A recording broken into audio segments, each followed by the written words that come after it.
প্রথম ম্যাচে এই শ্রীলঙ্কাকে ৯-১ গোলে হারিয়েছিল বাংলাদেশ। এবারের ব্যবধানটা অবশ্য ৫-০। সেই সাথে এক প্রকার প্রস্তুতি পর্ব শেষ করল বাংলাদেশের মেয়েরা। এবার লক্ষ্যটা শিরোপা ছোঁয়ার। শুরু থেকেই একের পর এক আক্রমণ সাজিয়েছে বাংলাদেশ, তবে ফিনিশিং ব্যর্থতায় বারবার হাতছাড়া হয়েছে সুযোগ। অবশেষে প্রথম গোলের সন্ধান পায় ২৫ মিনিটের মাথায়। বক্সের বাইরে থেকে নেওয়া কানন রানীর শট খুঁজে নেয় লঙ্কানদের জাল। পরের সুযোগটি এসেছিল ৩৮ মিনিটের মাথায়, তবে ভাগ্য সহায় না হওয়ায় সুরমা জান্নাতের শট গোলবারে লেগে ফিরে আসে। একই ঘটনা আবারও ঘটল প্রথমার্ধের অতিরিক্ত সময়ে এসে। তৃষ্ণার নেওয়া শট আবার প্রতিহত হলো গোলবারে লেগে।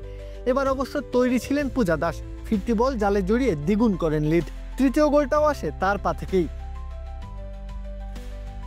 এরপর বাংলাদেশ একের পর এক আক্রমণ করলেও এলোমেলো সব শট গন্তব্য খুঁজে পায়নি। নির্ধারিত সময়ের ৪ মিনিট আগে অবশ্য হালি পূরণ করেন তৃষ্ণা। আর শেষের বাঁশি বাজার আগে পেনাল্টিতে আফাইদা খন্দকার গোল করে ৫-০ গোলের জয় নিশ্চিত করেন।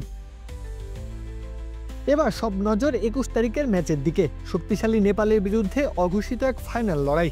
যদিও ড্র হলেই চ্যাম্পিয়ন হবে বাংলাদেশ। পরাজিত হলেও অবশ্য সমীকরণের মারপ্যাচ থাকবে, করা হবে দু দলের গোলের হিসাব। তবে বাংলাদেশ নিশ্চয়ই চাইবে ম্যাচ জিতেই চ্যাম্পিয়ন হতে। প্রত্যহ কাব্য, খেলা ৭১।